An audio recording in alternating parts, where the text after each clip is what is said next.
Good evening, you're now with me, Degree for TVS Nightline, and here are the headlines for tonight. Police detect new methods in smuggling drugs.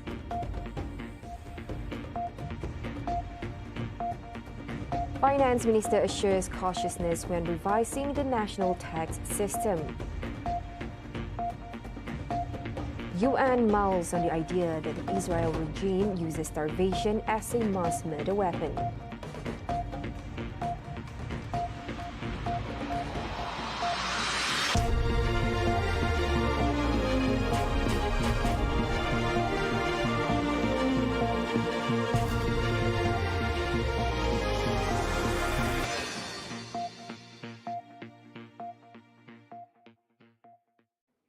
The United Nations today warned that Israel's severe restrictions on aid into war-ravaged Gaza, coupled with its ongoing attacks, could be seen as using starvation as a weapon of war.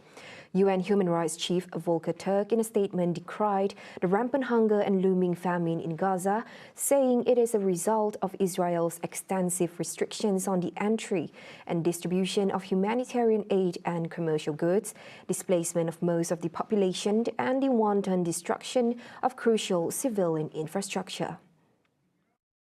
Turk's spokesman Jeremy Lawrence said the final determination of whether starvation is being used as a weapon of war would be determined by a court of law. The comments came after a UN-backed assessment determined that the war-torn Palestinian territory is facing imminent famine.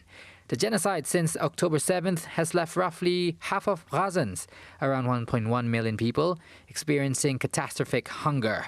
UN-backed food security assessment warned that without a surge of aid, famine would hit the 300,000 people in Gaza's war-battered north by May. Humanitarian agency OCHA said without any action, more than 200 people would die from starvation per day. On the other hand, Israel has responded with a relentless offensive against Hamas that Gaza's health ministry says has killed more than 31,800 people, and most of them are women and children. The government has always taken a cautious approach when it comes to reforming the national tax system. Second Finance Minister Datuk Seri Amir Hamzah Azizan said, although there is a need to grow the country's revenue, the government needs to balance that desire by taking into account the need to protect the people from excessive burdens. Reformasi melalui belanjawan 2024 adalah langkah yang menyokong usaha kerajaan madani memperkukuhkan asas fiskal dan membawa ekonomi negara ke landasan yang lebih baik. Satu contoh reformasi percukaian adalah kenaikan cukai perkhidmatan daripada 6 ke 8% yang berkuasa pada 1 Mac 2024 yang menumpukan kepada aktiviti berkaitan perkhidmatan kemahuan ataupun discretionary dan aktiviti antara perniagaan business to business. He said this in response to Senator Datuk Dr. Arman Azhar Abu Hanifah, who asked about the Finance Ministry's intervention measures regarding the tax reforms imposed on the people at Dewan Negara today. He said the increase in service tax does not involve services that are deemed basic needs and part of the people's lifestyle, adding that the 2% increase will not cause a sudden increase in the price of services and will not bring a shock to the economy. In addition, he said the government had also enacted the Public Finance and Fiscal Responsibility Act 2023, which came into effect on January 1st, 2024, so that the government could deal with its fiscal governance issues. He also said that Malaysia practices an anti-cyclical economic policy in which the Ministry of Finance regulates fiscal policy through the Treasury and monetary policy through Bank Negara Malaysia so that both policies would ensure the level of national economic growth remains stable. Amir Hamzah said these are implemented through intervention policies to hinder the economic cycle from growing too slowly or too fast. Police have uncovered a new modus operandi for drug smuggling in the state after it foiled an attempt by drug dealers concealing 21.2 kg of methamphetamine worth 700,000 ringgit in modified liquid petroleum gas LPG cylinders en route to Indonesia via illegal border crossings. Director of Narcotics Crime Investigation Department NCID, Dato' GOVT Chin said the discovery has simultaneously dismantled a drug trafficking syndicate in Sarawak. Kita sekarang percaya barang tu dibawa masuk melalui Semenanjung, kemudian minta oleh salah seorang suspek iaitu B1 untuk merekrut dengan bayaran 20,000. Dia sindiket tu meminta B1 untuk merekrut orang menghantar barang tu. Jadi dia bagi bayaran kepada B1 tu 20,000 setiap sekali dia boleh uruskan. B1 pula merekrut salah seorang suspek B3, one of the suspect, bayaran 3,000 untuk urusan hantarkan barang tu ke satu tempat di Seri Aman, melalui Seri Aman. Jadi di sini kita percaya barang yang disampai ini adalah diguna untuk permintaan negeri jiran bersempadan dengan kita. Ya, bersempadan kita. Sebab kalau kita lihat dari segi demand di sebelah negara jiran kita itu adalah tinggi. Kalau di sini dia punya nilai 1 kilo 33,000 kan.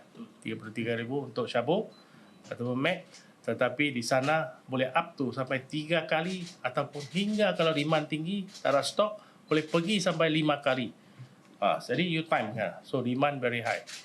So memanglah supply from the Semenanjung melalui bagasi letak dalam satu kenderaan di berdekatan dengan di airport sana, kereta beja. Kemudian yang mana di sindiket tu telah meminta yang tadi bayar 20,000 tu untuk uruskan B3 pergi ambil, dan itulah dimasuk ke rumah untuk pack, buat dalam tonggek untuk hantar ke Batu Rintang di Seri Aman, di Jalan Batu Rintang Seri Aman, untuk membawa seperti mana ke negara jiran sebelah kita atas permintaan yang ada itu. Itu dia punya MO. Previously, on March 17th, the JSGN of the Sarawak Police Contingent Headquarters and the Narcotics Crime Investigation Department of the Miri District launched a raid in Miri and succeeded in apprehending 6 local suspects believed to be involved in these illegal activities. He disclosed that the department has successfully seized 21,700 grams of methamphetamine worth 716,100 ringgit, along with a cash seizure of 52,000 ringgit, packaged goods valued over 54,000 ringgit, and 4 vehicles estimated at 194,000 ringgit. The case is being investigated under Section 39B of the Dangerous Drugs Act 1952, and all suspects will be remanded for 3 days from March 18th until March 21st, 2024 to assist in the investigation.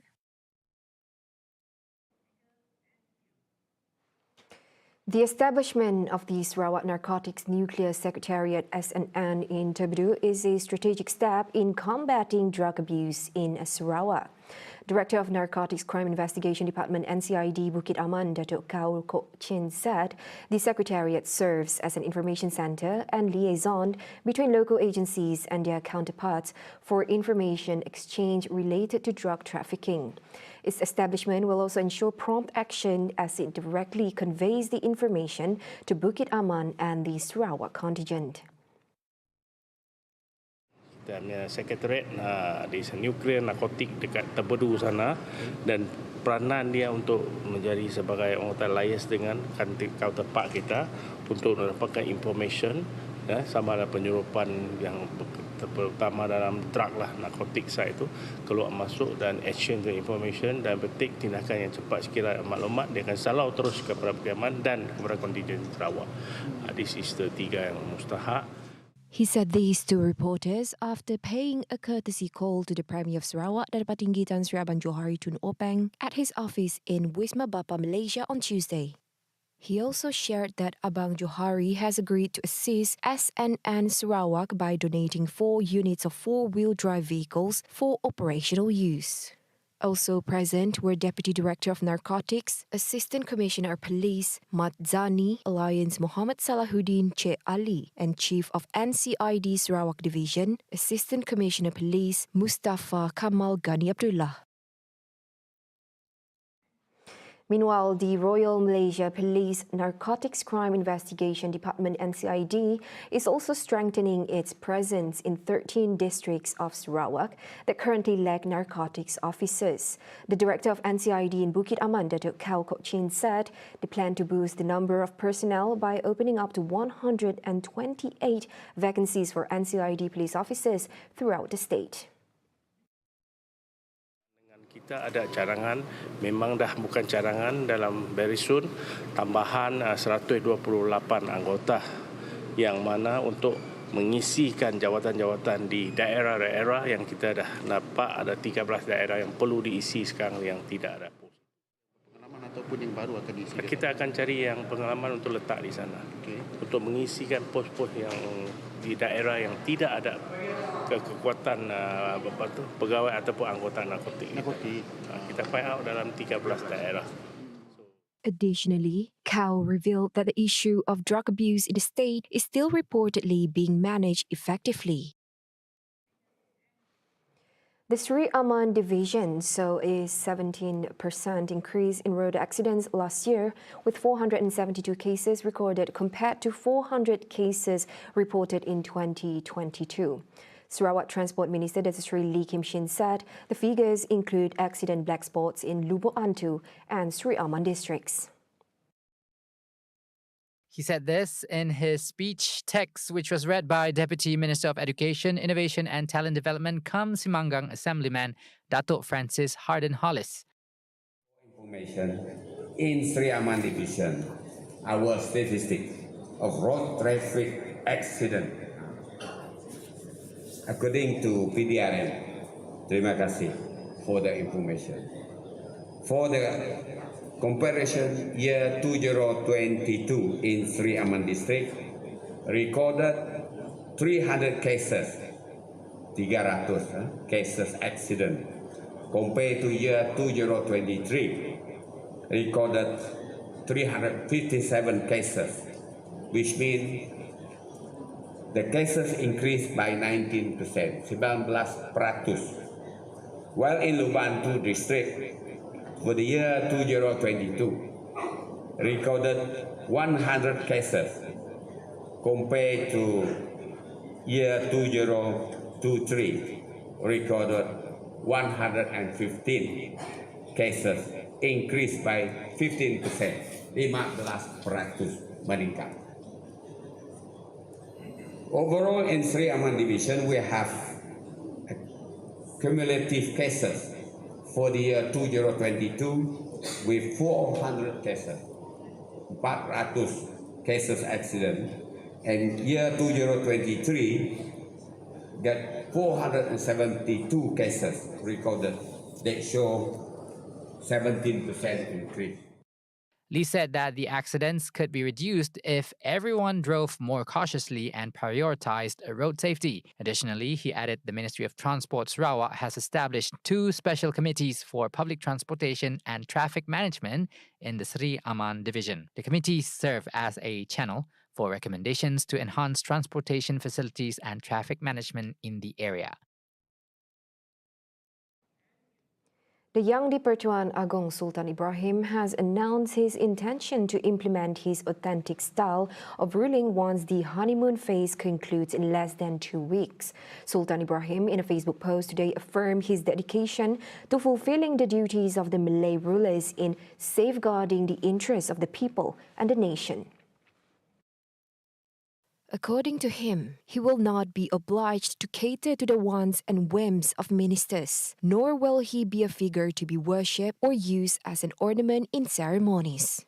Sultan Ibrahim made the remarks during the royal address at the 2024 investiture ceremony for the Federal Territories Awards, Medals and Honours at Istana Negara earlier today. on the conferment of awards, medals and honors. Sultan Ibrahim said they were meant to recognize individuals who had rendered service or contributed to the federal territories, emphasizing that careful selection was made to ensure deserving recipients. Meanwhile, Sultan Ibrahim in a Facebook post today also expressed anger and ordered the authorities to take the sternest action against those found guilty in the recent issue involving the sale of socks bearing the word Allah at a convenience store chain. His Majesty said that the word Allah is highly revered in the hearts of Muslims and should not be subject to matters that could provoke anger, especially during the month of Ramadan. Last week, videos and photos of the socks being sold at a convenience store in Petaling Jaya, Selangor went viral. They stirred anger among Muslims and drew widespread criticism, with some even calling for the convenience store chain to be boycotted despite the apology issued by those involved. Police confirmed having received 42 reports and opened 2 investigation papers on the issue so far. Addressing the same issue, Minister of Transport Anthony Loke said matters of such nature require careful and prudent handling. However, political leaders must play their role in de-escalating the situation rather than making it worse. Just last week, remarks made by UMNO Youth Chief Dr. Muhammad Akmal Saleh, who condemned and called the public to boycott the supermarkets selling the socks unless they provide a written apology, was deemed dangerous to the religious harmony in Malaysia. Loke refuted Akmal's statement and stated that an apology was already published, although it was not in writing form. Following the virality of the socks containing Allah's name being sold at KK Mart Bandar Sunway, the sale of the product have ceased after a press conference was held on March 16th. The Kuala Lumpur International Airport KLIA is now undergoing several upgrading works aimed at enhancing its services. Transport Minister Anthony Loke said 2 big projects are currently in progress: the Aerotrain overhaul and the upgrading of the baggage management system. His remarks came after Malaysia's airports were ranked 8 on the list of the worst airports in Asia, receiving a score of only 3.36 points from business travellers. Loke disclosed that Malaysia Airports Holdings Berhad MAHB is also undertaking several other initiatives to upgrade and enhance the ambience at the KLIA terminal.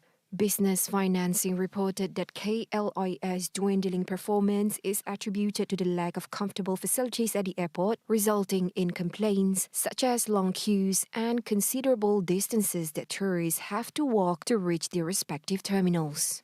Although Loke acknowledges that there is room for improvement, he said that such rankings should not be considered as the definitive assessment of the airport's performance in terms of service delivery. He said that currently numerous studies are underway regarding KLIA's service delivery, and the public should not fixate on one study that has already reached its conclusion.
A freight truck plowed into a police checkpoint in southern Spain early today, killing 6 people, including 2 officers.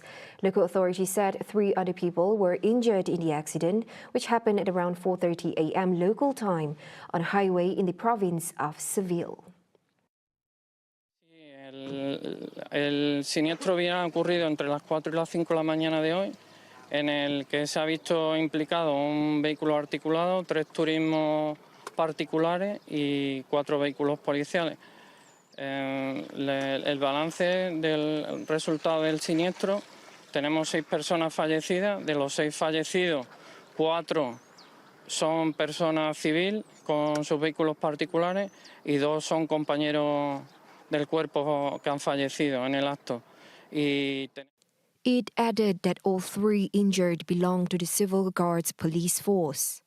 Meanwhile, Spanish media said the officers who were run over by the truck were carrying out routine checks against drug trafficking. The driver of the truck has been detained and tested negative for drugs and alcohol. A representative of the central government in the province of Seville said the driver appears to have been distracted and accidentally hit the police checkpoint. Intencionado.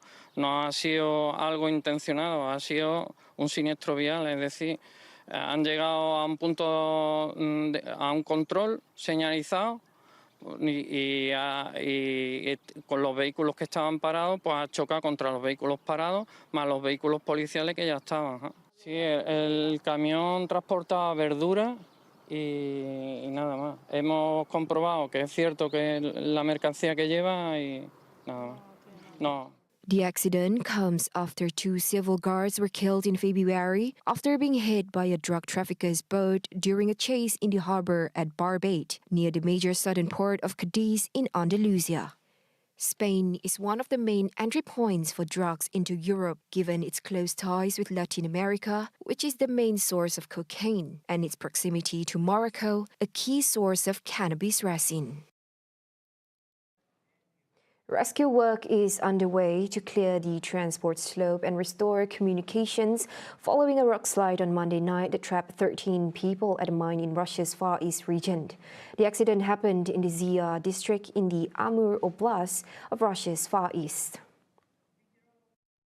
Head of the Zia district, Iona Sisolyatina, said the rescue effort involved 25 specialists from the Ministry of Emergency Situations and 4 units of equipment.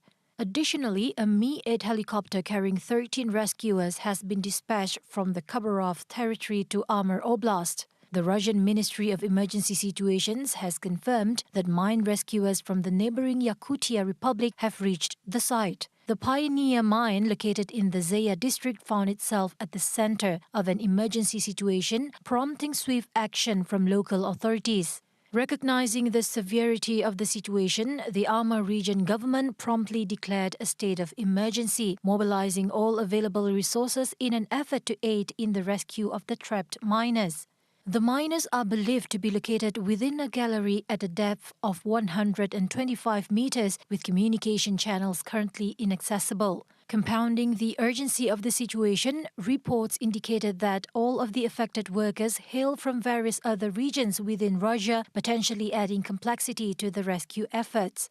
The incident serves as a sobering reminder of the inherent risks associated with mining operations and underscores the importance of stringent safety protocols to mitigate such hazards.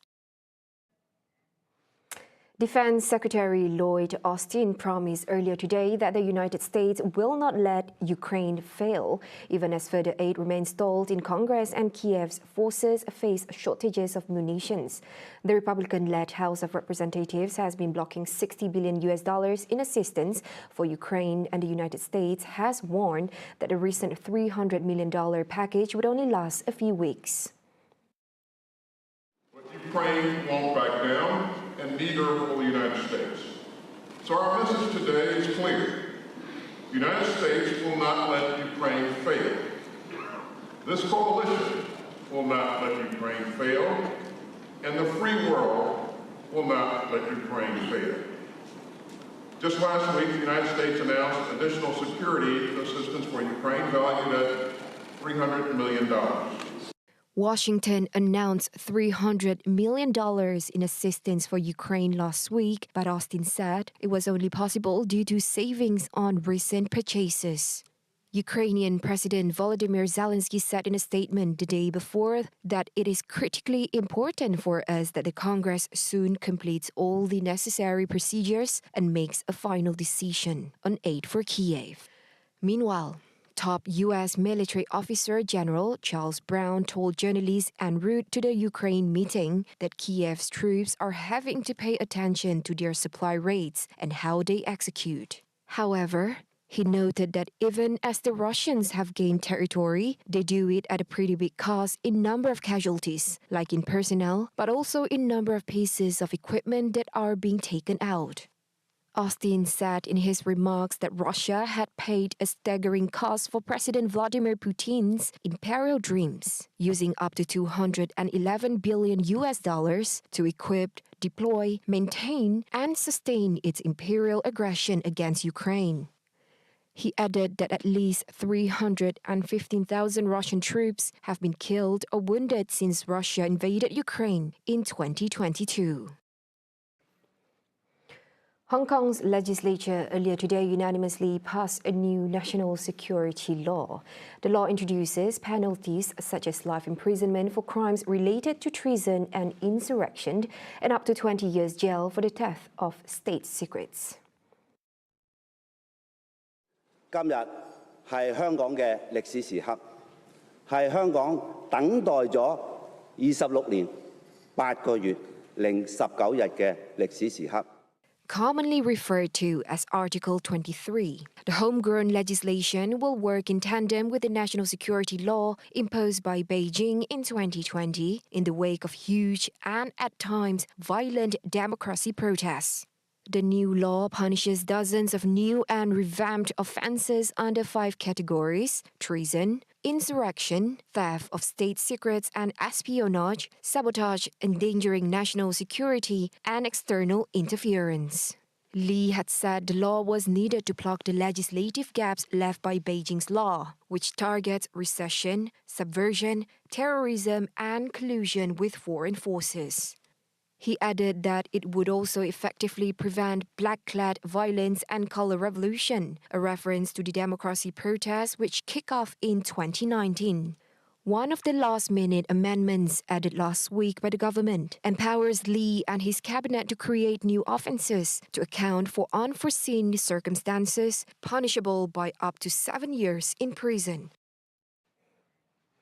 AI giant NVIDIA has unveiled its latest family of chips for powering artificial intelligence as it seeks to consolidate its position as the major supplier to the AI frenzy. Its CEO Jensen Huang said NVIDIA's singular role in the AI revolution has taken the world by storm since the introduction of ChatGPT in 2022. He added that NVIDIA's powerful GPU chips and software are an integral ingredient in the creation of generative AI, with rivals like AMD or Intel still struggling to match the power and efficiency of the company's blockbuster H100 product launched in 2022.